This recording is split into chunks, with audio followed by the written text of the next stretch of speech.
The Harbor Chart House. Episode 8. Before the reading room opens.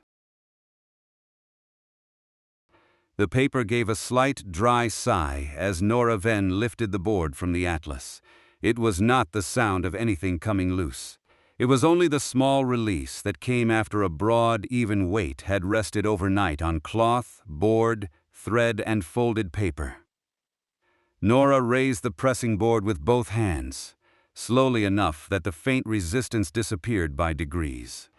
Beneath it, the atlas remained flat on the repair room table, its blue cloth quiet in the warm pool of lamplight. She held the board above the volume for a moment. Her hands had expected its weight, but the ease with which it came away still left a pleasant lightness in her wrists. Then she turned and carried it to the cleared end of the table, where two narrow wooden bearers were waiting. She lowered it onto them without a knock. The room settled again. Outside the stone walls of the chart house, the sheltered harbor moved with its usual evening restraint. Water touched the inner quay in low, rounded sounds. Somewhere beyond the windows, a halyard made one soft tap against a mast and then was still.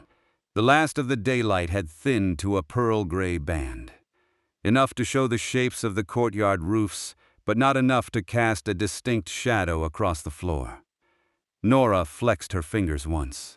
She had arrived at a comfortable walking pace, neither brisk from the quay nor slowed by the damp air.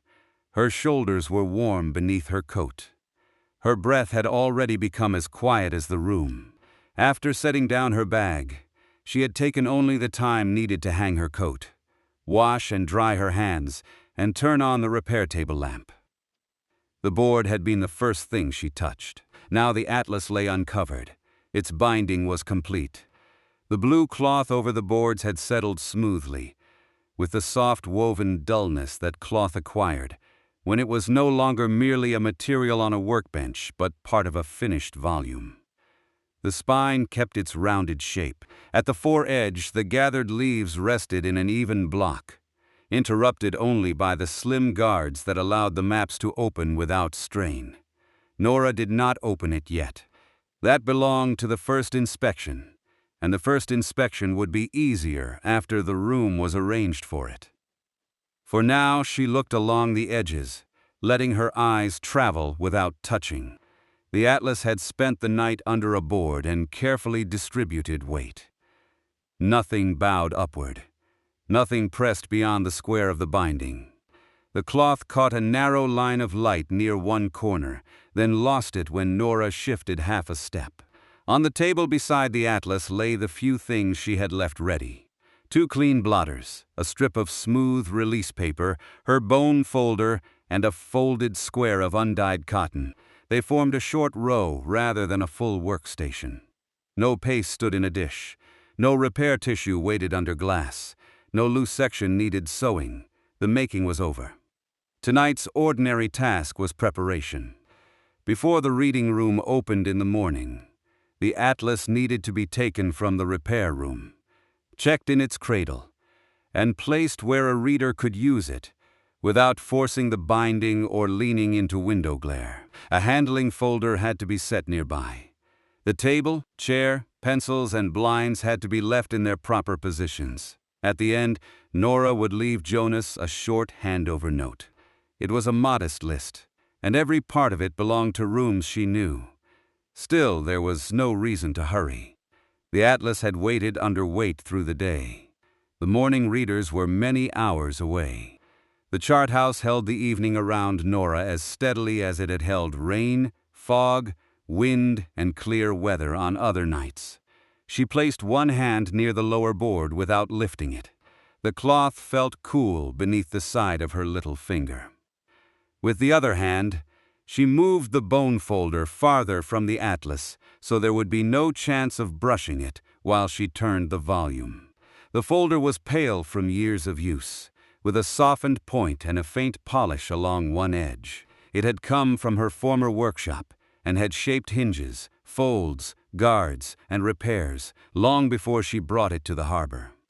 Tonight it might help ease a crease in a temporary support or guide a fold in release paper. but the bound atlas itself required hands, not pressure. Nora picked up the cotton square and wiped a trace of dust from the empty place where the pressing board had rested. The dust was no more than a gray curve caught by the lamplight. It disappeared into the cloth, leaving the tabletop plain again. She folded the square inward and set it aside. The route for the evening was short. From the repair room, she would carry the atlas into the reading room. From there, she would go to the window gallery to judge the remaining light through the window guides, then back to the reading room table for the practical arrangement. Later, when everything was settled, the route would narrow toward the entrance. There would be no need to cross the whole building. The long map room could remain quiet. The model room needed no visit. Its harbor and tiny lamps were already settled. The kitchen held nothing required for the work. The covered passage and sheltered courtyard would stay at the edge of the evening, present in sound and changing light, but outside the path she had chosen. Nora liked a bounded route. It gave each room a clear purpose.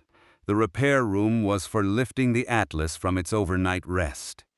The reading room was for placing it into use. The window gallery would help her choose the gentlest light. The entrance would be the final point from which the house could wait for morning. She moved around the table and stood at the head of the atlas. The repair room lamp shone across the blue cloth rather than directly down upon it. From this angle, she could see the slight rise of the spine and the clean turn-ins at the corners. The volume was substantial, but not grand. It had been made for the public room, not for display behind glass. Its usefulness lay in how it gathered the harbor's ordinary life into one supported sequence. Paths, watercourses, ferry lights, garden walls, tide marks, and views that had become familiar through repeated looking. That purpose had already been resolved in the work. Nora did not need to explain it again to herself. She only had to prepare the volume, so that another pair of hands could open it safely. She slid the first clean blotter a little nearer, then stopped. The atlas did not need to be transferred onto it. The table surface was clean, the cloth dry, the boards settled. Adding a layer merely because it was available would make the lift less certain. She returned the blotter to its place. The decision left the table simpler. A low current of air passed somewhere in the building. It did not reach the atlas, but Nora heard its effect in the covered passage. A brief whisper along the roof, followed by the soft tick of a hanging latch returning to rest. The window above the repair sink showed the courtyard as overlapping planes of stone and dim glass. No rain marked it tonight. The panes held only the last even color of the sky. Nora stood still until the sound was gone. Her pace had slowed naturally since entering. She could feel the difference in the way she shifted her weight. On the quay, she had stepped around a shallow patch of damp stone and climbed the entrance step in one continuous motion. Here, each movement had room around it. Her feet rested fully before her hands began the next task. Her elbows stayed close to her sides. Even the small turn toward the shelf was unhurried. She took down the shallow carrying support kept for large volumes. It was a firm, cloth-covered board with two low grips beneath it, broad enough for the atlas and light enough not to add unnecessary weight. Nora placed it on the repair table beside the volume, aligning the long edges. The support made no sound beyond a soft compression of cloth against wood. She checked the space between them. There was enough room for her fingers, and no tool lay in the path. The release paper remained folded well back. The cotton square was beyond her elbow. The pressing board stood securely on its bearers. The route from the table to the door was clear. This was the unfinished task at its simplest. Move one completed book from the place where it had settled to the place where it would be read. Nora turned toward the open repair room door. Beyond it, the short corridor led to the reading room. The lamps there were still off, but the room was not dark. Fading harbor light entered through the tall windows and spread over the tables in broad, cool rectangles. The nearest atlas cradle waited on the central table, its two padded sides lowered almost flat. A green thread handling folder rested on a side shelf, where it had been returned after the previous evening's work. The thread was too dark to show its color from here, but Nora knew the neat stitched edge.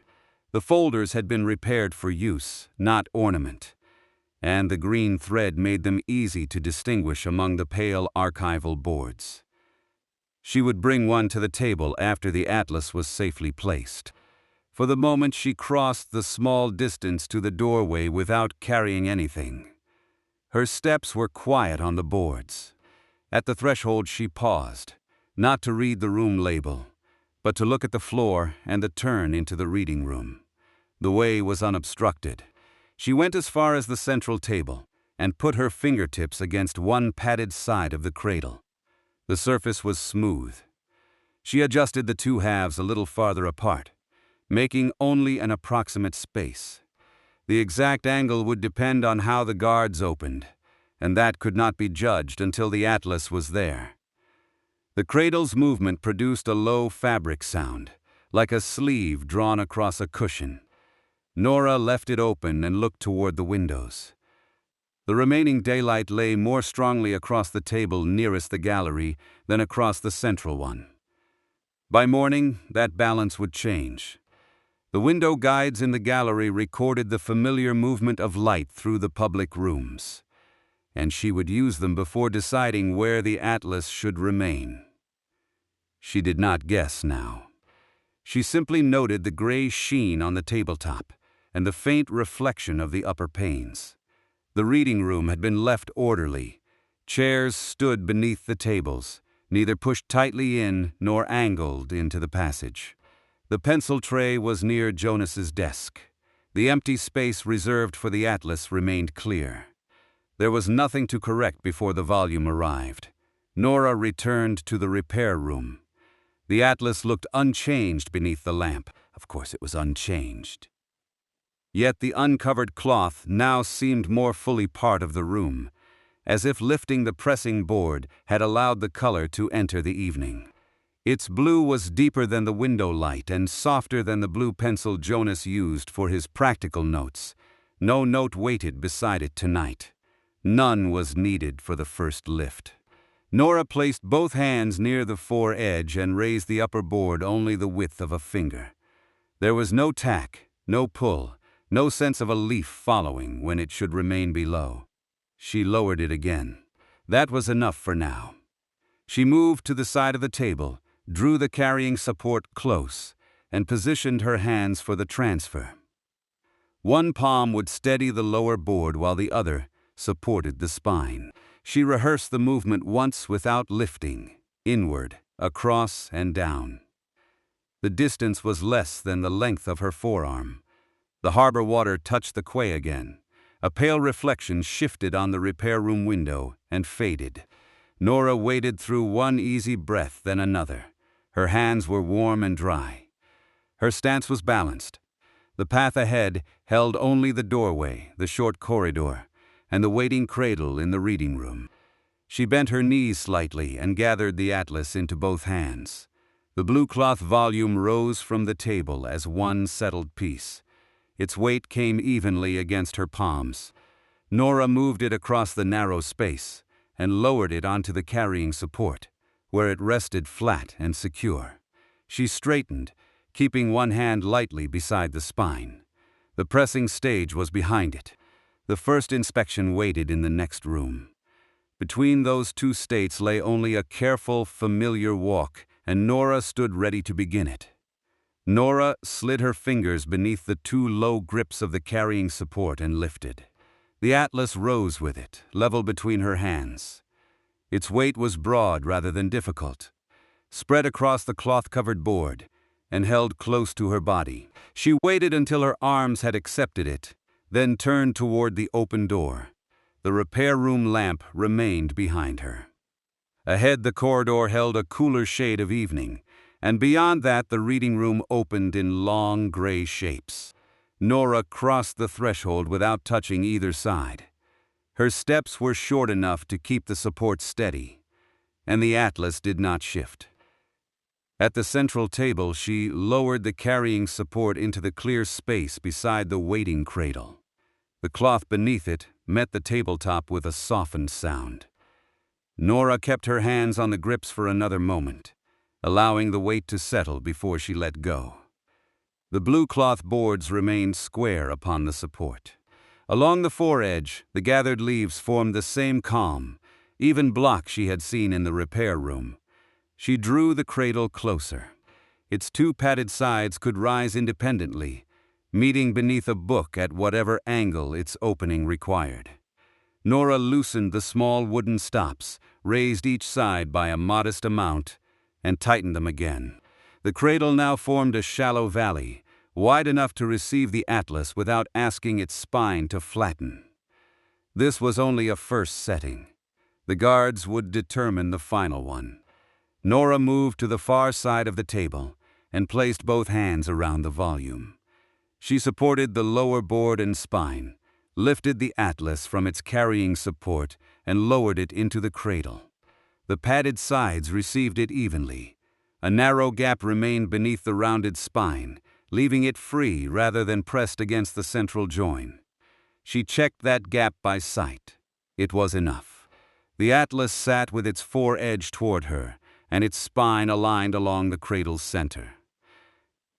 Nora adjusted the left padded side by less than the width of her thumb. The lower board followed without scraping. When she stepped back, the blue cloth lay at a gentle angle, ready to open. She began with the upper board. One hand rested near the foredge corner, while the other supported the board closer to the spine. She lifted slowly. The hinge moved without stiffness. Cloth curved over the joint, and the first leaves remained where they belonged. The board reached the cradle and came to rest. Nora did not press it farther. She looked along the inner hinge, where the binding cloth disappeared beneath the first guarded leaf. No thread pulled. No paper rose in a narrow ridge. The joint had enough room to move, and no more than it needed. She turned the first leaf. It was not one of the maps. It was the plain opening leaf that gave the volume a quiet beginning and kept the working material away from the inside of the board. Nora took it at the outer edge and let it pass through a low arc. The paper settled against the left side of the cradle. The first guard appeared at the inner margin of the next opening. It was a narrow folded support, sewn into the binding so the attached sheet could turn without drawing the whole opening down toward the spine. Nora slipped 2 fingers beneath the outer edge of the leaf and raised it until the fold of the guard became visible. The paper did not resist. The guard opened in stages, first the near fold, then the second, each taking a small share of the movement. At no point did the map have to bend sharply where it met the binding. Nora watched the inner margin as she lowered the leaf to the left. A slim strip of guard remained visible between the map and the sewn section. It lay flat, with no crease crossing its hinge. The cradle held both sides of the atlas below the point at which the opening would have pulled against the spine. She adjusted the right padded support upward by 1 notch. The change was small but visible. The unopened leaves rose closer to the level of the turn section, reducing the drop across the center. Nora loosened the wooden stop, lifted the support with her palm, and secured it again. When she returned the map to the right, the leaf traveled through an easier arc. She opened it once more. This time she watched the whole motion rather than the guard alone. The board remained supported. The spine kept its rounded shape. The page crossed the center and came to rest without a spring backward. The fold of the guard opened fully, but did not become taut. That was the angle she wanted. Nora left the atlas open for a few breaths. The first map lay within its margins, familiar in its colors and scale, but she did not follow its roots. Tonight the subject of each sheet mattered less than the way the volume carried it. The atlas did not need its contents recounted. It needed to open safely, remain legible, and close again without strain. She moved through 3 more guarded openings. At each one, she used the same reversible sequence. She lifted from the outer edge, allowed the guard to unfold, watched the inner margin, and returned the leaf before moving on. The sheets varied in size, but none extended beyond the protected edges of the boards. One folded map required an extra moment because its outer panel had settled close against the next leaf. Nora separated the two with the flat of her fingers and let the folded panel remain closed. There was no reason to unfold it during a binding check. The visible state of the atlas changed as she worked. Its compact block became a supported opening. A few leaves gathered on the left, a larger section rested on the right, and the blue board stood at balanced angles beneath them. The volume no longer looked as it had under the pressing board. It had moved from rest into use without losing the quiet shape given to it at the bench.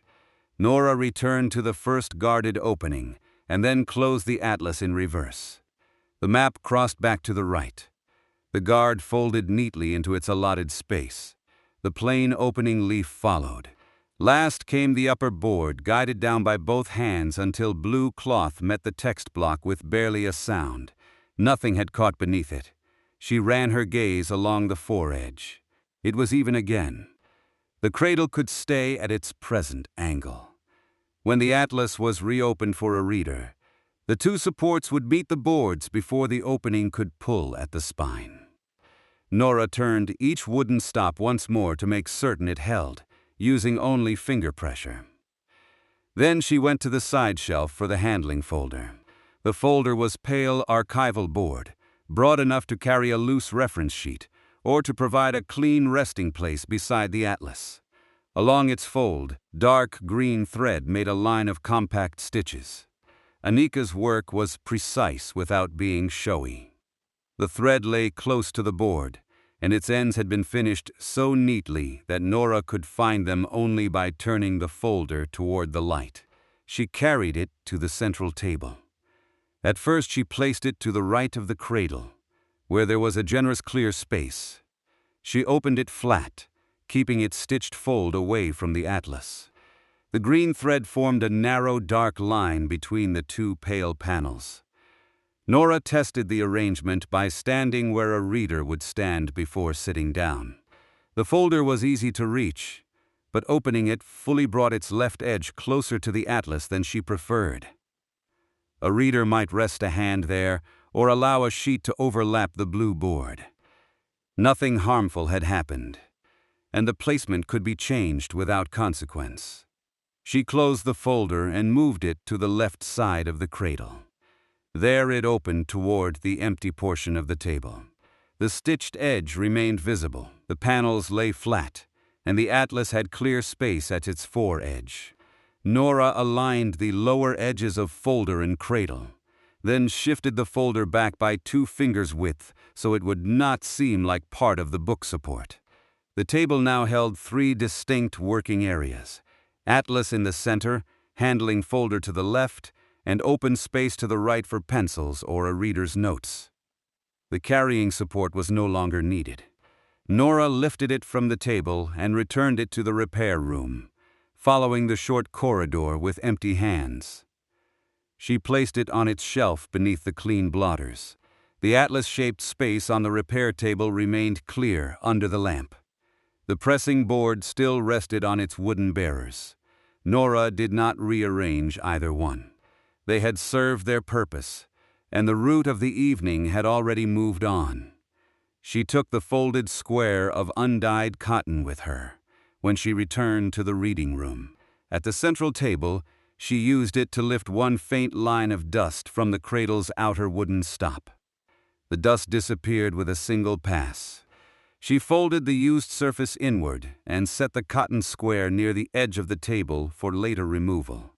The atlas rested closed in its cradle, but its place in the room was not yet decided. The central table seemed suitable under the evening light. Morning light would enter differently. The tall windows faced the harbor at a slight angle. and their brightness traveled across the reading room according to the hour and the weather.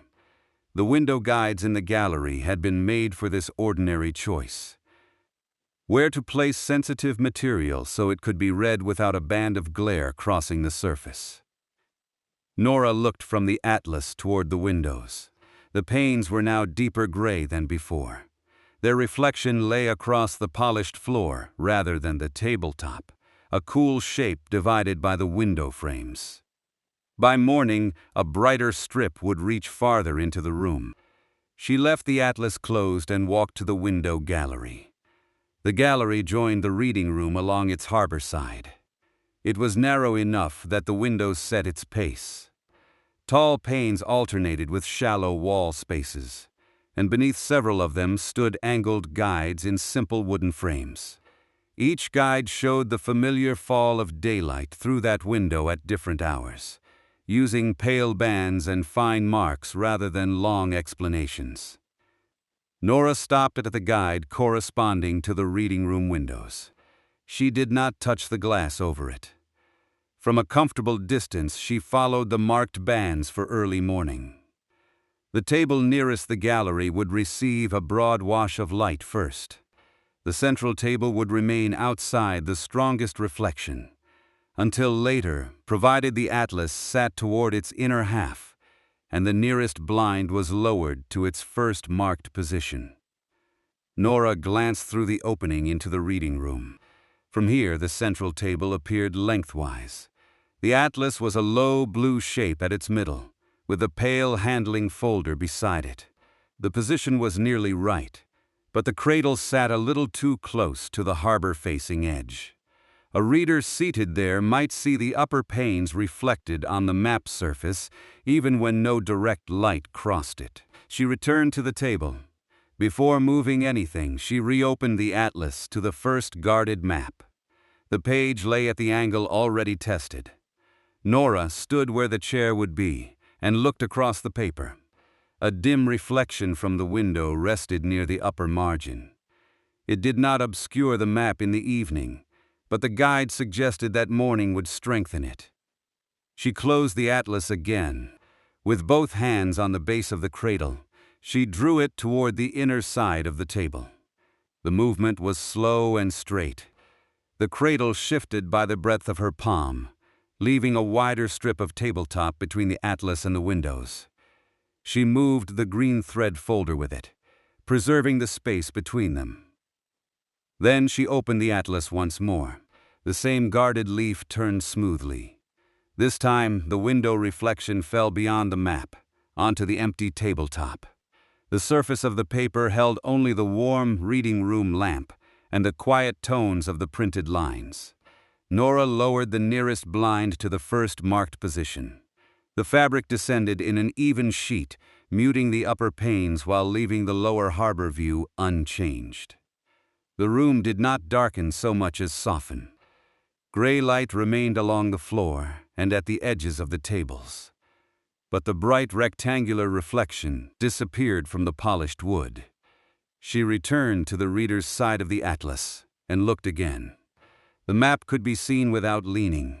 Its guarded margin lay open and relaxed. The cradle supported both boards. The green thread folder waited within easy reach, opening away from the volume. Each change was modest, and each could be undone. A leaf turned back, a blind raised, a folder closed, a cradle moved. Nora closed the atlas and let her hands rest beside it. The first round had given the volume its working shape in the room. It had opened under support, shown that its guards moved freely, and found a table position beyond the morning glare. Nothing more needed testing now. From the window gallery, the wooden guides waited in their angled frames. On the central table, the atlas rested in its cradle, with the handling folder at its left and clear space at its right. The shortened blind held the room in an even shade. Nora picked up the folded cotton square. Her next work would begin with a smaller observation, not another circuit. The rooms required for the preparation were already before her. The gallery behind, the reading table ahead, and the entrance waiting at the far end of the later path. Nora carried the folded cotton square back to the repair room. The short corridor was dimmer now, though the repair table lamp still made a warm oval across the cleared wood. She placed the cotton beside the release paper, used side folded inward, and left the pressing board on its bearers. The blotters remained stacked. Her bone folder lay where she had moved it earlier, its softened point turned safely away from the empty place where the atlas had rested. Nothing in the room required another action. Nora paused just inside the doorway. Usually, a pause in the repair room brought some practical question with it. Had a support dried evenly? Was a tool still needed? Should a wait remain for another hour? Tonight, the answers were already visible. The atlas had released cleanly from its overnight rest. Its cloth and boards had settled. Its guards had opened without strain. It now stood in the reading room, supported and ready for the last arrangement before morning. She turned off the repair table lamp. The pool of light withdrew from the tabletop, leaving the room in the softer illumination that reached through the corridor. The pale bone folder became a narrow shape among other familiar shapes. The pressing board was a quiet rectangle above its two wooden bearers. The room had not been closed or put away for good. It had simply finished serving this evening's route. Nora walked back toward the reading room. Her pace remained easy, but there was less preparation in it now. She did not stop at the threshold to inspect the turn. She did not look down the corridor before crossing it. With empty hands, she passed directly into the public room and came to the central table by its inner side. The atlas waited where she had placed it. The blue cloth appeared deeper beneath the reading room lamps than it had in the repair room. Beside it, the pale handling folder lay closed, its dark green stitches making a steady line along the fold. The nearest blind rested at its first marked position. Beyond the lower panes, the harbor had lost most of its color. A few ordinary lights stood on the farther quay, their reflections shortened by the small movement of the water. Nora put one hand on the back of the reader's chair. She drew it away from the table far enough to sit, then lowered herself without haste. From the chair, the arrangement changed slightly. The atlas was no longer an object viewed from above during inspection. It occupied the reader's reach. Its cradle held it at a gentle angle, and the empty space to the right was broad enough for a sheet of notes without crowding the boards. She opened the atlas again.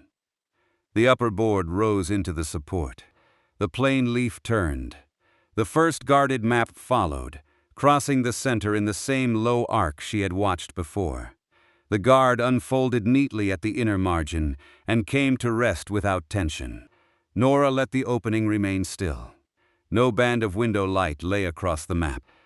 The shortened blind had softened the upper reflection, and moving the cradle toward the inner half of the table, had taken the paper out of the path shown by the window guide.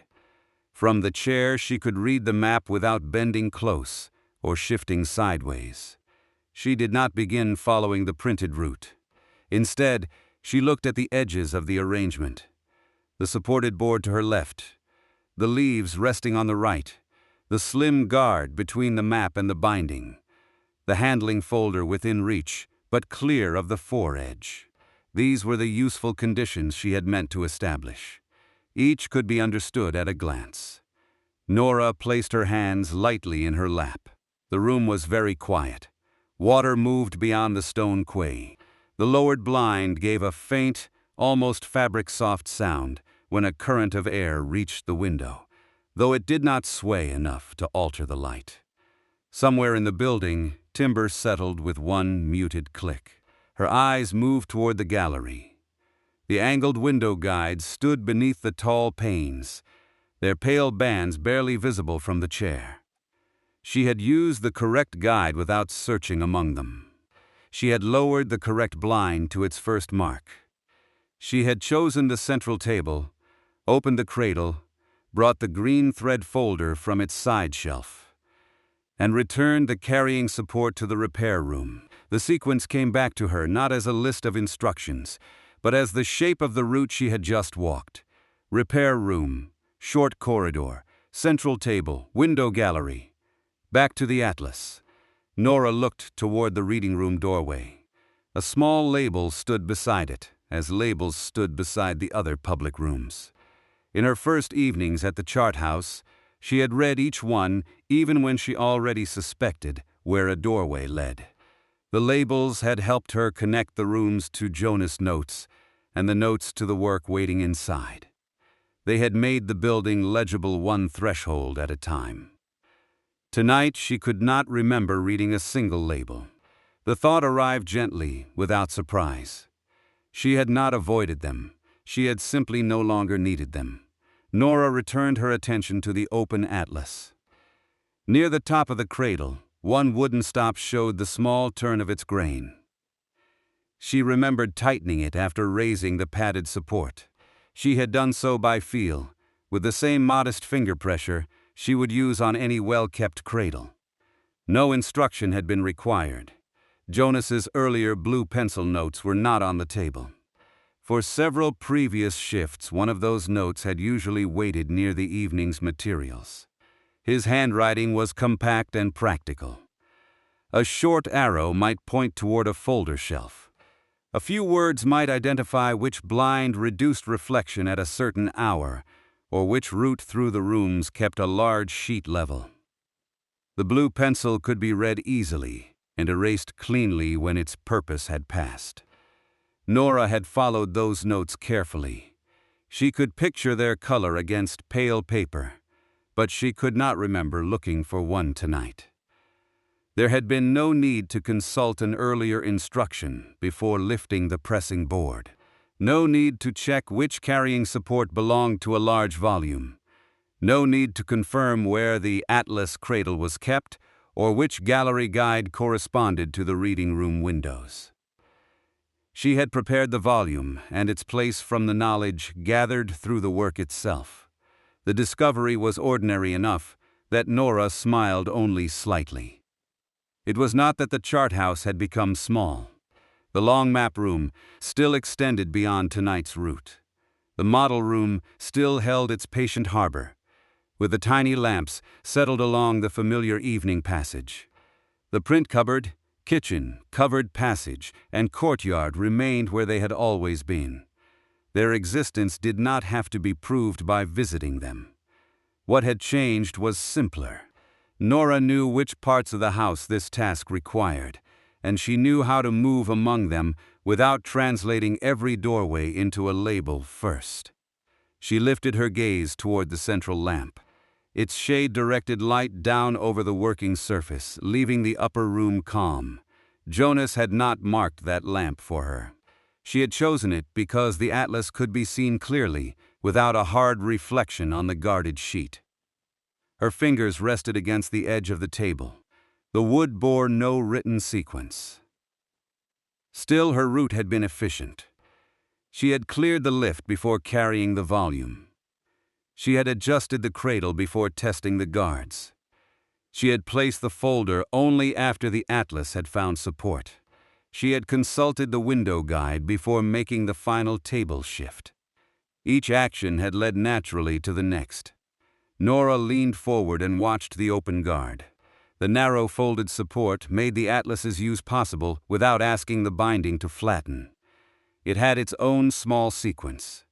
One fold opened, then another, distributing movement so no single point carried too much. Familiarity with a building worked differently, but the ease of it felt similar. One room had led to the next until the route no longer needed to be held as a set of separate instructions. She turned the map back to the right. The guard folded into place. The plain opening leaf followed, and she lowered the blue upper board with both hands. The atlas returned to its closed resting shape. Nora remained seated. From here she could see the doorway to the corridor, and beyond the farther end of the reading room, the direction of the entrance. She did not need to walk either way yet. The next actions belonged here. Arrange the pencils in the clear space, return the chair to its useful position, confirm the blind, and leave Jonas one concise note. She considered the note. There was no reason to describe every check. Jonas did not need an account of the pressing board, the carrying support, or each guarded opening. He would need only the present state: binding settled, guards opening freely, atlas placed in the cradle beyond the morning glare. The note could be short because the work itself was visible. Nora rose from the chair and left it standing where a reader might use it. She did not push it in yet. Its final position belonged with the other practical adjustments, and those would be easier to judge together. She walked once to the opening of the window gallery. The marked guide remained in its wooden frame beneath the panes. Nora looked at the early morning band again, not because she doubted her reading, but because the light outside had changed enough to make the room's arrangement clearer. The nearer table now held a pale reflection along its outer edge. The central table did not. The atlas occupied the even shade. She turned back without examining the other guides. That, too, made the discovery concrete. Earlier in the catalog, she might have compared several frames, tracing the window positions before deciding which applied. Tonight she had gone to the one she needed and stopped when it had answered the question. At the central table, she opened the green thread handling folder. Its two pale panels spread toward the empty side of the table, away from the atlas. The dark green stitches held the fold in a straight, neat line. Anika's label was already fixed in its proper place, and Nora did not adjust it. The folder had arrived repaired and had remained ready for handling work ever since. Nora closed it again. She looked from the folder to the atlas, then toward the doorway label and the corridor beyond. There was no unresolved question in the comparison. The folder was the correct one. The cradle angle was right. The chosen table would remain free of early glare.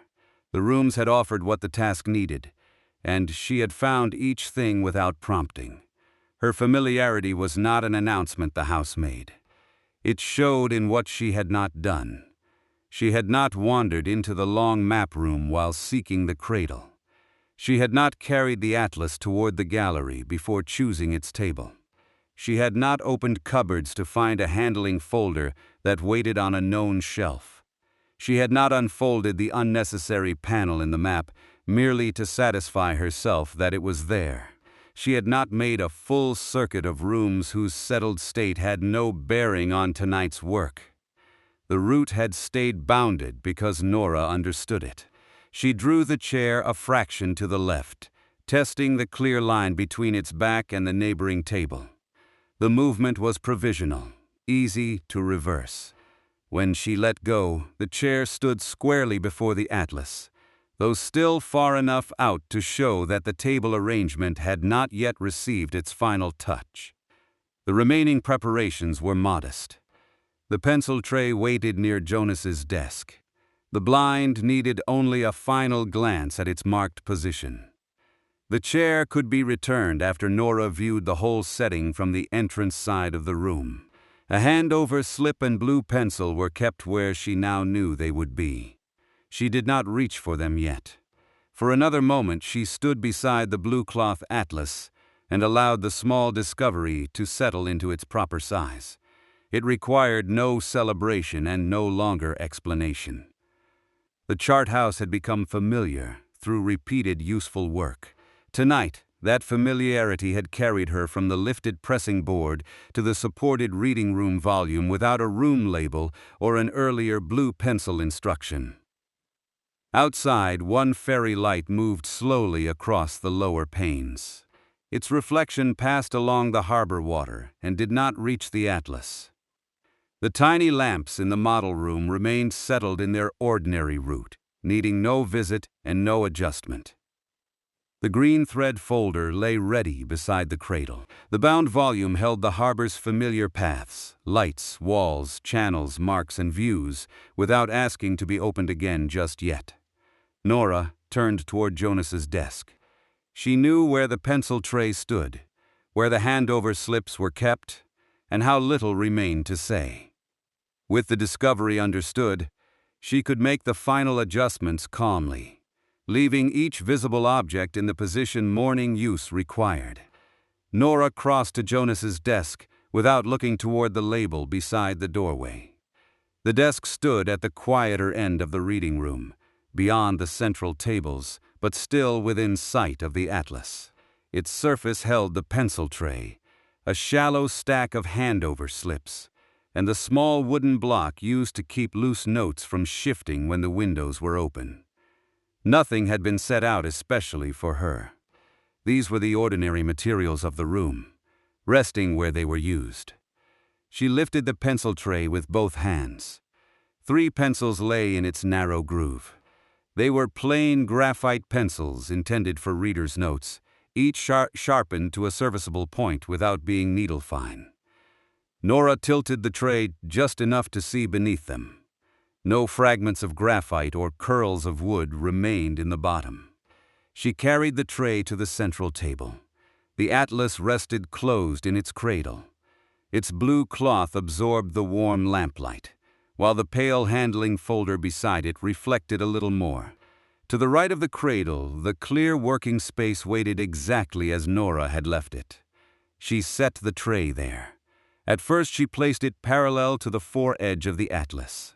The arrangement looked orderly, but when she stood behind the reader's chair and reached toward the nearest pencil, her wrist passed closer to the blue upper board than it needed to. Nora drew back. She turned the tray a quarter turn and moved it farther to the right, so its long side followed the outer edge of the table. Now the pencils could be lifted from the side without a hand crossing the atlas or the green thread folder. She aligned their blunt ends. The first pencil moved by less than the width of its painted band. The second needed no change. The third had rolled against the side of the groove, and Nora settled it beside the others with one finger.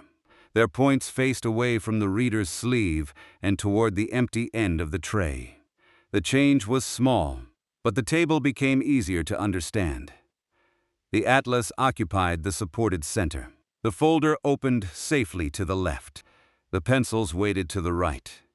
Nothing invited a reaching arm across the bound volume. Nora tested the arrangement once from the chair. She sat, opened the handling folder toward the empty tabletop, and lifted the nearest pencil. Her elbow remained clear of the cradle.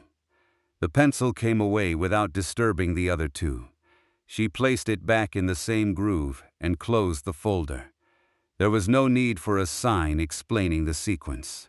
The positions did enough. Nora rose and rested both hands on the chair back. She looked beneath the table before moving it. The floor was clear. Then she guided the chair inward until its front edge stood within an easy sitting distance of the table. She did not push it fully beneath. A chair tucked too far in would ask the first reader to drag it back against the floor. One left too far out would narrow the path between tables. Nora found the middle position by standing beside it and passing through the space behind. Her sleeve cleared the neighboring chair. The central aisle remained open. She returned to the reader's side and placed one hand on the chair back again.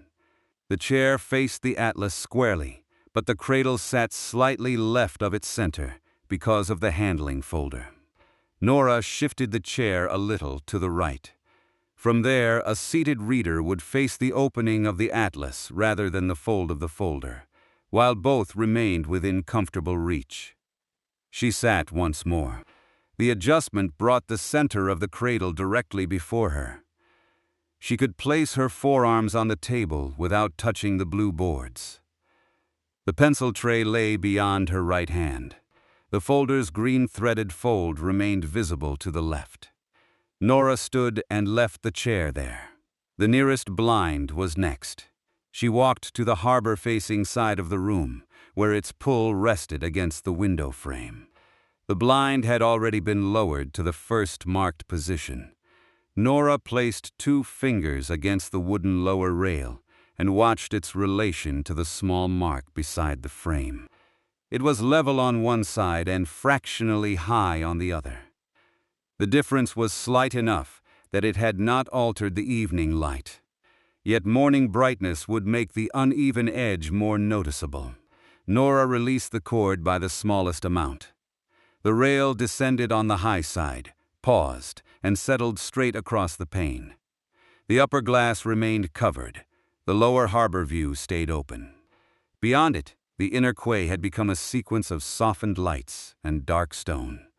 The water moved beneath them, dividing their reflections into quiet lengths. No glare reached the central table. The atlas remained in the warmer light of the shaded lamp, separate from the cooler window glow. Nora secured the cord in its usual loop. She did not test the neighboring blinds. The window guide had indicated one adjustment, and one adjustment was enough. The other windows could remain as they were. From beside the pane, she looked across the whole reading room arrangement. The practical consequence of her discovery lay plainly before her. Because she knew the room, she could make fewer movements. The pencil tray had come directly from Jonas's desk. The chair had found its useful line without being drawn through several positions. The blind had needed one measured release rather than a comparison of every window. Familiarity had not made the work careless. It had made the choices narrower. The green thread folder formed a pale rectangle beside the blue atlas. The pencils made a short dark row. The chair waited at a modest distance from the table. Each object showed its purpose without crowding the next. Nora returned to Jonas's desk for a handover slip. She took the top sheet from the stack and laid it on the clear writing space. A blue pencil rested beside the wooden note block. Jonas used blue pencil for his practical instructions, and the color had become familiar among the pale folders and cream paper of the chart house. Nora picked it up, then paused. The handover was for Jonas, but it did not have to imitate his notes. The blue pencil was simply the writing tool kept there, easy to read and easy to erase. She turned it between her fingers until the point faced the slip. She wrote the date first. Beneath it, she began with the condition that mattered. Atlas settled, guards opening freely. The words occupied one line and part of the next. Nora left a small space, then added, "In central cradle, inside morning glare line. Green thread handling folder and pencils set out." She read the note once. It said what Jonas needed to know. The binding was settled. The guarded leaves had been checked. The position in the room had been chosen with the window guide. The supporting materials were ready. There was no need to mention that the pressing board had lifted cleanly. Its task was over. No need to describe how far the cradle had moved or which mark the blind had reached. Those states were visible in the room. No need to record that she had found everything without consulting the labels. That belonged to Nora's understanding, not to the morning handover. She added one final phrase, "Blind at first mark," then she stopped. The pencil hovered above the lower half of the slip. There was room for several more lines, but space was not an instruction to fill it. Nora set the blue pencil down. The concise note looked calm on the desk. She placed the wooden block across its upper edge, leaving the writing uncovered. The block would hold the slip in place if a current of morning air moved through the room. Jonas would see it when he came to his desk. It introduced no question and required no reply. Nora turned toward the atlas. The reading room lamps gave the blue cloth a steady, muted color. From this distance, the cradle nearly disappeared beneath the volume, though its padded sides could still be seen supporting the boards. The folder's dark green thread marked its fold, with a neat line that remained distinct in the soft light. She walked back to the central table. The pencils were still aligned. The chair remained square. The blind's lower rail held level across the window. Nora did not begin checking them again. Instead, she made one last practical adjustment that followed from the way the table would be used. The handling folder was closed, and its front panel lay flush with the back. Nora opened it halfway and watched the arc of its stitched fold. The outer corner passed close to the chair's left arm space, but did not enter it. When opened fully, the folder occupied the clear tabletop and stayed well away from the atlas. She closed it again and moved it backward by the width of one stitch. That was all. The shifted folder now sat just behind the foredge of the cradle. A reader approaching the chair would meet the atlas first, while the folder remained easy to recognize and reach. Its green thread seam could not be mistaken for part of the binding. Nora placed her fingertips on the cradle base and confirmed that it had not moved. The atlas stayed inside the glare-free line. She considered opening it once more, then let the thought pass. The guards had already been tested through several openings. Repeating the inspection would add handling without adding knowledge.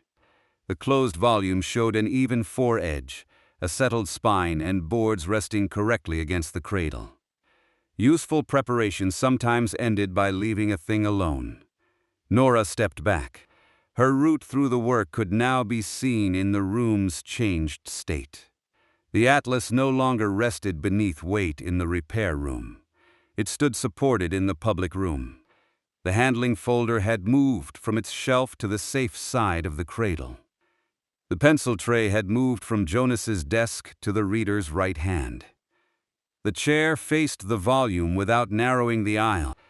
The blind softened the upper window and left the harbor visible below. None of the changes was permanent. The blind could rise. The chair could move.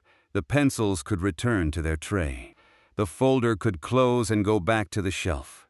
The atlas itself could be lifted from the cradle and returned to rest when the reading day was over. The binding alone was complete, and it required no further alteration. Outside, a fairy light passed between two window frames. Nora saw it enter one lower pane, travel across the dark water, and leave through the next. Its route was ordinary and distant. The model lamps elsewhere in the house had already been matched to that familiar evening passage and remained settled. They needed no confirmation tonight. The light disappeared beyond the stone edge of the quay. Nora lowered the reading room lamp by one setting. The shade still cast enough light over the atlas for the final view of the table, but the far end of the room softened. The polished wood lost its sharper reflections. The blue cloth became deeper, and the green stitching beside it nearly matched the dark line of the folder's fold. She walked around the central table without circling the room. From the window side, she confirmed that the lowered blind kept the atlas beyond the reflected panes. From the entrance side, she saw that the chair did not obstruct the aisle. These were two views of the same setting, taken within a few steps of one table. At the end of the table, she stopped. The reading room door stood open toward the corridor. Later, on the narrowing path to the entrance, she would leave it closed but unlatched for the morning staff. That action did not belong here yet. For now, the open doorway kept the prepared room connected to the short passage she had used. Nora looked through it toward the repair room. The lamp there was off. The pressing board remained on its bearers. The clean blotters, release paper, cotton square, and inherited bone folder had all been left in known places. She did not return to inspect them. The room had already yielded the atlas into use. Her gaze came back to the handover slip on Jonas's desk. From the central table, the blue writing was only a few calm lines. The note did not ask him to solve anything or continue a repair. It told him where the work now rested and how it had been prepared. Nora moved the pencil tray half a finger farther from the cradle. The adjustment gave the reader's right hand a little more open table between the atlas and the graphite. She aligned the tray with the table edge once more, then withdrew her hand. That was the final change she needed to make in this chapter of the work. Not the final state of the house. The entrance still lay ahead, and the reading room door would be settled on the return path. But the practical arrangement around the atlas had reached the point where further touching would only repeat what had already been decided. Nora stood beside the chair and allowed her shoulders to rest. The building no longer presented itself as a sequence of labels. It held together through use: repair room behind her, reading room around her, window gallery along the harbor side, entrance beyond the far doorway. She knew the path that remained and did not need to rehearse it. The atlas waited in its cradle. Its guards had room to open. The green thread folder waited at the left. 3 pencils lay aligned at the right. The chair stood ready without blocking the aisle. Above the lower harbor view, the blind rested level at its first mark. On Jonas's desk, the blue pencil handover note remained beneath its wooden block. Nora turned toward the window gallery. She would begin the return from there, walking only once toward the entrance and observing the completed states as she passed. Nothing on the prepared table called her back. The room had moved from arrangement into readiness, and the next path was already narrow, familiar, and clear. Nora stepped into the window gallery. She did not go far. The guide she had used stood beneath the reading room windows, only a few paces from the opening. Its pale bands and fine hour marks rested behind glass in the angled wooden frame. Above it, the blind covered the upper part of the window, level with the first mark, while the lower panes remained open to the harbor view. The evening had deepened since Nora first consulted the guide. There was no longer enough light outside to cast a clear reflection across the tables. The inner quay showed as a low line of stone, and the harbor lights rested upon the water in broken lengths. Each reflection moved a little, shortened, and gathered again. The motion was gentle enough that the lower panes seemed to hold it rather than look beyond it. Nora stood beside the guide and looked into the reading room. From the gallery, the central table appeared in full. The atlas rested in its cradle on the inner half of the tabletop. The pale handling folder lay to its left, its dark green thread reduced by distance to a narrow seam. The pencil tray waited to the right. The chair faced the volume without interrupting the aisle. The arrangement held the position she had chosen. The route back to the entrance began here, and would pass the table only once. Nora let her hands hang comfortably at her sides. She had carried the atlas, raised the cradle supports, tested the guards, shifted the volume beyond the glare line, placed the folder, aligned the pencils, set the chair, straightened the blind, and written the handover note. None of those actions asked to be repeated on the return walk. She looked down at the window guide once more. The early morning band agreed with what the room now showed. With the blind at its first mark and the cradle toward the inner side of the central table, the atlas stood outside the strongest reflection marked on the guide. Jonas could raise the blind later if the morning stayed overcast. A reader could adjust the chair. Every part of the arrangement remained reversible. Nora did not compare the other guides. She turned away from the windows. The gallery narrowed naturally toward the reading room opening. Her steps made almost no sound there. The harbor remained at her left for 3 paces. Then the wall ended, and the reading room opened around her again. She entered beside the central table. The blue cloth caught a softer light now that the reading room lamp had been lowered. It did not shine. The woven surface held the color quietly, and the rounded spine made one low shadow above the cradle's central gap. Nora paused without touching the volume. The atlas was bound. Its boards had settled under weight. Its guards had opened freely and returned to their folds. It had been moved from the repair table into a support suited to reading. Those conditions remained visible without another inspection. She looked at the cradle supports. Their padded sides stayed at the angle she had chosen during the first opening. The wooden stops held. There was space beneath the spine, and the boards met the supports before the binding could flatten. Her eyes moved left. The handling folder was closed. Its pale panels lay evenly together. The dark green stitching along the fold identified Anika's careful repair and kept the folder distinct from the atlas beside it. When opened, it would spread toward clear tabletop, rather than across the blue board. To the right, the pencils remained aligned in their tray. Their points faced away from the reader's sleeve. The open working space between tray and cradle was modest but sufficient. Nora passed behind the chair. Its back stood a comfortable distance from the table. There was room for someone to sit without dragging it far across the floor, and room behind it for another person to walk through the aisle. Nora let her fingertips hover near the chair back, then lowered her hand without making an adjustment. The chair held the position she had tested. She continued toward Jonas's desk. The handover slip remained beneath the small wooden block. The blue pencil lines were visible in the lamplight, concise enough to take in without leaning over them. Atlas settled, guards opening freely. In central cradle, inside morning glare line, green thread handling folder and pencils set out. Blind at first mark. Nora read no further because there was no further line. The note passed on the conditions she had observed. Jonas would be able to see the cradle angle, the guarded binding, and the relation of the volume to the window light for himself.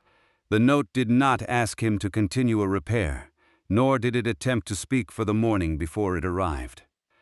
The blue pencil lay where Nora had set it beside the writing space. She left it there. From the desk, she could see the lower harbor panes beyond the table. One light trembled across the water and drew itself together again. The blind above it remained still.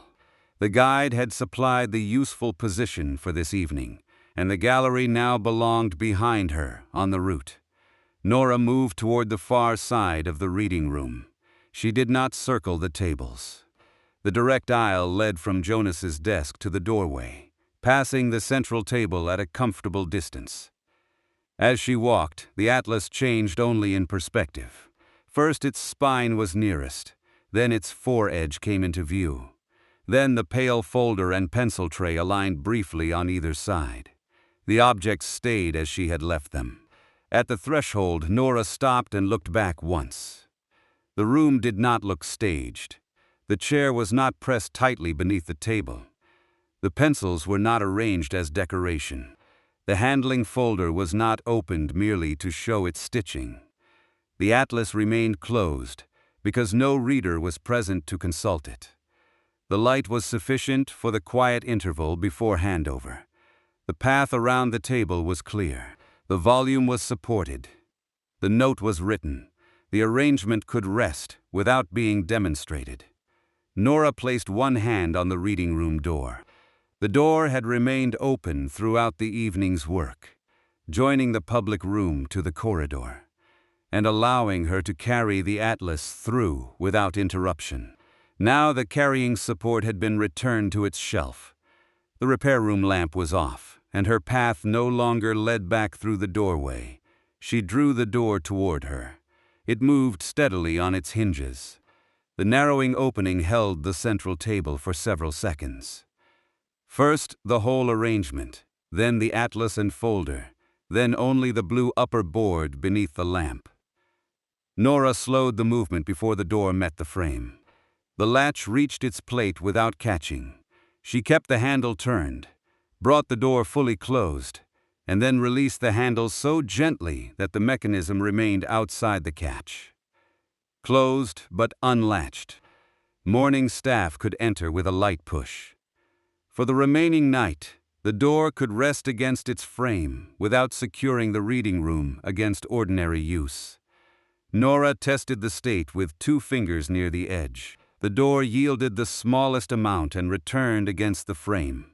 She did not open it again. The unlatched movement was clear. Beside the doorway, the room label rested at its usual height. Nora saw it without needing to read it. She turned toward the entrance. The remaining path was short and familiar. The corridor widened gradually as it approached the front of the chart house. The stone walls held the stored coolness of the evening, though the air remained comfortable.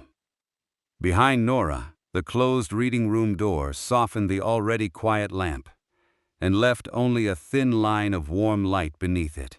She walked at the same easy pace she had carried through the work. There was no weight in her hands now. Earlier, the atlas and its support had kept her elbows close and her steps measured. The return path required no such care, yet her body retained the slower rhythm. Each foot settled before the next lifted. Her shoulders stayed loose. Her breathing remained quiet. The entrance came into view ahead. Nora did not turn aside. The long map room lay outside tonight's bounded path. The repair room had already given up the atlas and stood with its lamp off. The model harbor and its tiny lamps remained settled along the ordinary evening route she had matched before. Their condition did not need to be confirmed again on this walk. The house did not have to be crossed in full. That was part of Nora's familiarity now.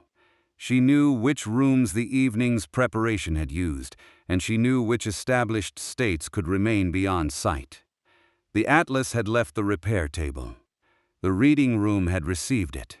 The window gallery had supplied the useful light position. The entrance marked the end of her present route.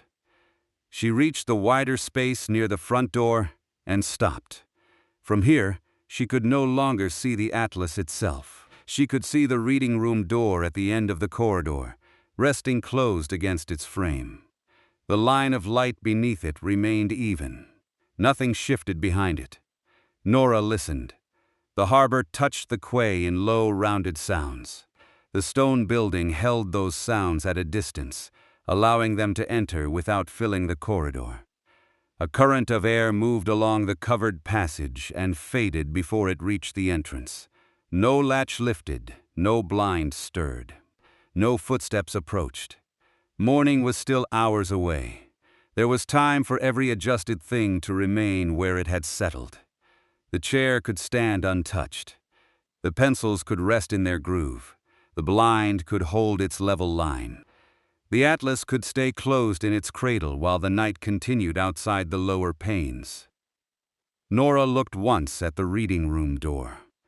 She did not go back. The atlas's present condition could wait beyond that door without another opening. Its bound leaves remained gathered between settled boards. The cradle continued to support the spine and covers. The green thread folder and pencil tray stood nearby in the practical relation she had chosen. The handover itself still belonged to the last quiet part of the evening. Jonas had not yet read the note. Morning staff had not yet pressed the unlatched door inward. No reader had drawn out the chair or lifted one of the pencils. None of that needed to happen now. At the entrance, Nora's task was only to leave the observed conditions undisturbed until the final handover could settle them into the house's morning routine. She let her gaze rest on the thin light beneath the closed door.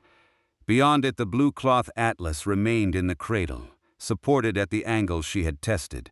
The green thread folder rested at its left. The aligned pencils rested at its right. Above the lower harbor panes, the blind stayed at the first mark. The corridor between Nora and the room held no movement. She could picture the table without reopening the door. The chair facing inward, the closed folder lying pale against the wood, the tray following the table edge, and the atlas occupying the softer light. These were not promises about the morning. They were simply the stable shapes of the room at this hour. A harbor reflection shifted somewhere beyond the stone wall. Its light did not reach the entrance, but the water's low sound continued, rounding against the quay and easing away.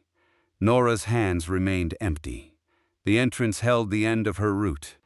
Behind her lay no need for another circuit, and ahead lay only the final quiet handover in its proper chapter of the night. She stood where the corridor widened, facing the reading room door without approaching it. The door remained closed but unlatched. Beyond it, the prepared arrangement rested under the lowered lamp, unchanged and waiting. Nora stood at the entrance with her hands empty. The quiet of the chart house had changed by small degrees since she arrived. At first, the repair room lamp had gathered her attention around the pressing board and the blue cloth beneath it. Then the short corridor had carried the atlas into the reading room. The cradle, the guarded leaves, the green thread folder, the window guide, the pencils, the chair, and the blind had each taken their turn in the work. Now none of them required another movement. The reading room door rested closed at the end of the corridor. A thin line of warm light showed beneath it, level from one side to the other. Nora watched the line without walking toward it. It was enough to know where the room began and where the evening's preparation had come to rest. Beyond the door, the atlas remained closed in its cradle. Its blue cloth boards were supported at the gentle angle Nora had chosen. The rounded spine rested above the cradle's central space without pressure. The guards lay folded between the gathered leaves, ready to open in their quiet stages when a reader turned a map.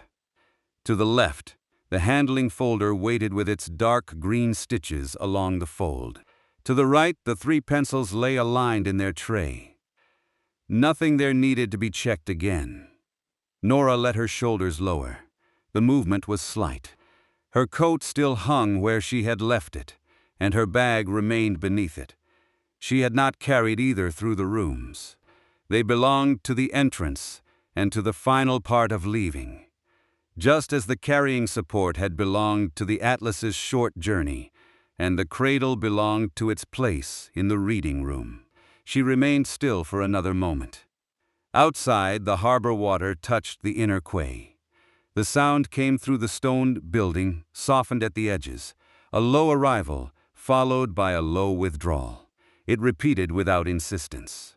Between one movement of water and the next, the house seemed to hold a broad, comfortable silence. Nora turned toward her coat. She lifted it from its place and slipped one arm into a sleeve, then the other. The cloth settled across her shoulders with its familiar weight. She smoothed one cuff and left the other as it fell. There was no need to hurry the small action, and no reason to make it exact. Her bag came next. She raised it and let the strap rest against her shoulder. The weight was modest. Her hands remained free. At the far end of the corridor, the line beneath the reading room door stayed unchanged. Nora looked toward it once more. She did not mentally reopen the atlas. She did not repeat the order of its contents, or call back every evening that had added material to it. The book did not need to be unfolded in memory in order to be complete. Its present shape said enough. Approved maps gathered between settled boards, supported for ordinary use. The reading room was prepared. The folder could open away from the volume. The pencils could be lifted without a hand crossing the blue cloth.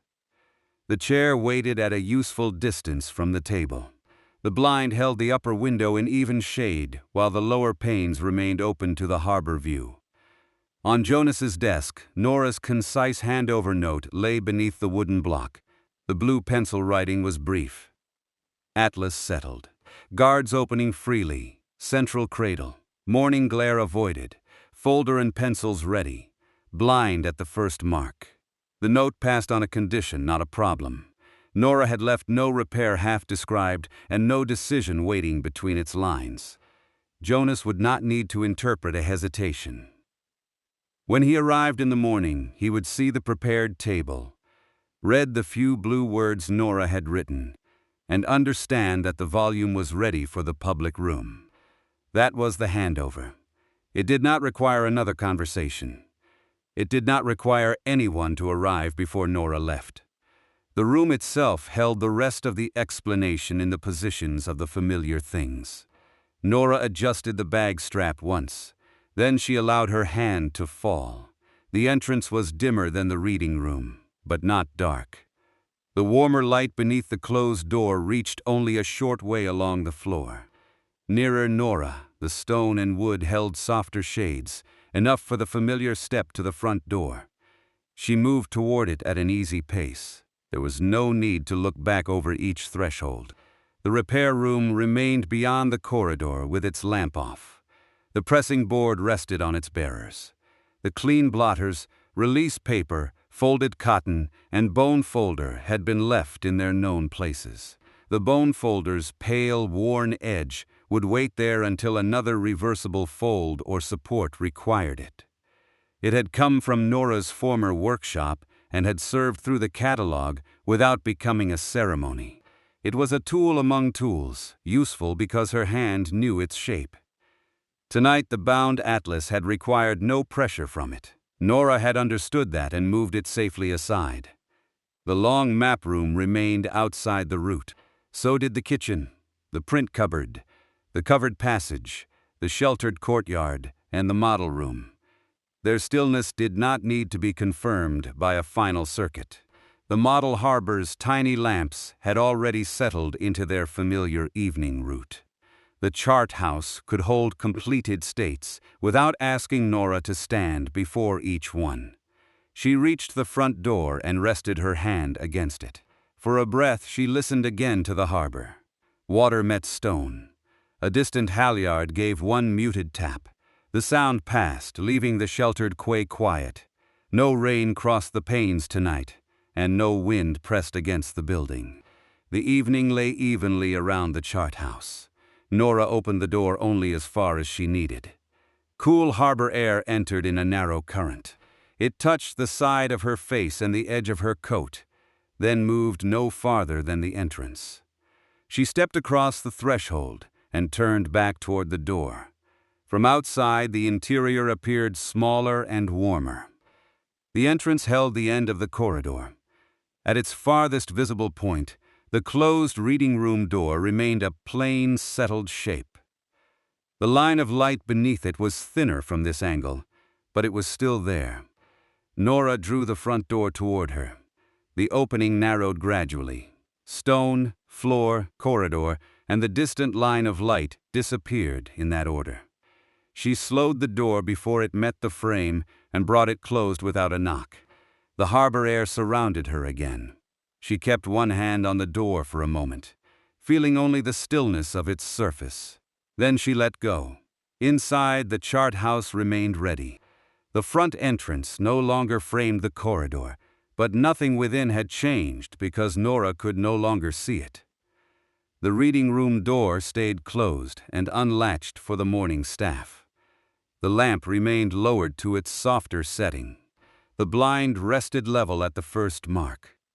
The atlas remained in the cradle. Nora stood on the inner quay, without beginning another inspection through the windows. The building had already offered every view required for the work. Looking from outside would add no useful condition. Her body kept the same calm pace it had found indoors. The weight of the atlas was gone from her hands, but some memory of carrying it remained in the closeness of her elbows and the balance of her steps. She loosened her arms and let them rest naturally beside her coat. The evening catalog had ended in readiness rather than display. The maps had been repaired, indexed, approved, and bound. The atlas had begun empty and received its material only when each part was ready. Now it held the ordinary harbor in a form that could be used. Footpaths between familiar walls, rain channels running toward the quay, ferry lights crossing the evening water, garden and courtyard plans, tide marks, and window views compared across time. They did not become more important by being made dramatic. Their value lay in being accurate, handled carefully, and placed where people could consult them. Together they showed how the harbor was moved through and cared for, how its light shifted, how water found its way, and how familiar routes remained recognizable through ordinary change. The purpose was settled inside the binding. Nora did not need to carry it away as a conclusion. The atlas stayed where it belonged, in the reading room, under the mild light chosen for it. She began to walk along the quay. Her steps were unhurried. The stone beneath them was cool and firm. The sheltered water continued its low, rounded motion beside the building. Harbor lights rested in the surface and lengthened when the water eased, then shortened when another small movement reached the wall. Nora did not count them. She had no remaining route to measure inside the house. The work had narrowed from room to table, from table to door, and from door to the quiet fact of leaving everything in place. Behind her, the chart house stood without ceremony. Its stone walls held the repair room, reading room, and window gallery in their settled relation. The pressing board remained lifted from the atlas. The carrying support had returned to its shelf. The cradle held the completed volume. The gallery guide had given the glare-free position. The entrance had received the end of Nora's path. Nothing had been hidden there. Nothing waited to be solved after morning. The building was simply prepared to resume its public use. Nora's footsteps moved softly across the quay. She did not quicken them. The air was cool enough to feel clear against her face, but not sharp. Her coat held the warmth she had carried from the rooms. For a little while, the chart house remained near enough that the lower windows could be seen along the stone wall. The blind covered the upper portion of the reading room window. Beneath it, the lower panes showed only the subdued reflections of the harbor. No strong brightness crossed the room. The table inside stayed beyond the line marked by the window guide. Nora glanced once toward those panes. There was nothing to correct in them. She turned her gaze back to the quay ahead and continued at the same comfortable pace. Inside the reading room, the chair waited squarely before the atlas. It was neither pushed tightly under the table nor left far into the aisle. A morning reader could draw it back with one easy movement and sit without shifting the cradle. The handling folder rested closed. Its pale boards lay together, and the dark green thread marked the fold. The stitches remained neat and close, just as Anika had left them. The folder was ready to open across the clear side of the table, away from the blue cloth boards. The pencils waited in their shallow tray. Their blunt ends were aligned. Their points faced away from the reader's sleeve. The tray followed the outer edge of the table, leaving open space between graphite and atlas. No written instruction was needed for these relations. The arrangement invited careful use by being clear. The atlas itself remained closed because the room was empty. Its upper board rested against the text block. The foredge stayed even. Beneath the boards, the guarded leaves held their gathered shape. When morning hands opened the volume, the cradle would receive the boards, and each guard would unfold without drawing the spine flat. Until then, rest was the correct use of the book. The lamp above the table cast a warm, steady field across the blue cloth. The color deepened toward the rounded spine and softened toward the outer edge. The woven surface showed no gloss, only the mild texture of the settled covering cloth. It had rested beneath the pressing board. It had crossed the short corridor on its support. It had opened safely in the cradle and closed again. Now it needed nothing from the night. Nora continued along the sheltered harbor. The chart house grew quieter with distance, though the water beside it made the same low sounds. Her route away did not open another part of the story. It simply carried her beyond the completed shift. There would be morning later, but morning did not need to begin yet. For now, the reading room door remained closed and unlatched. The concise note for Jonas remained beneath the wooden block, exactly where Nora had placed it. No reply was required. No visitor approached. No page turned. The house had time to rest in its prepared state. The window light changed slowly. It was not yet the brightness shown by the early band on the gallery guide. It was only the gradual easing of night across the lower panes, a faint coolness gathering where the harbor reflections had been darker. That light did not reach the atlas directly. It moved first along the window glass, then across the floor in a broad, indistinct shade. The blind softened its upper edge. The central table remained within the quiet shelter Nora had chosen. The blue pencil waited beside Nora's handover note on Jonas's desk. Dark green thread waited at the handling folder. The tiny model lamps remained settled in their ordinary route elsewhere in the house. And at the center of the reading room, the harbor atlas rested in its cradle. The maps within it stayed supported and still. Their familiar paths and lights, walls and channels, marks and views required no retelling. They had been gathered, approved, and bound for use. The room around them was clear. The chair was ready. The pencils were aligned. Nora's handover was complete. Across the blue cloth, the first slow window light moved without glare. It passed gently over the woven surface, reached the low curve of the spine, and softened there, while the atlas rested closed and ready long before the reading room opened.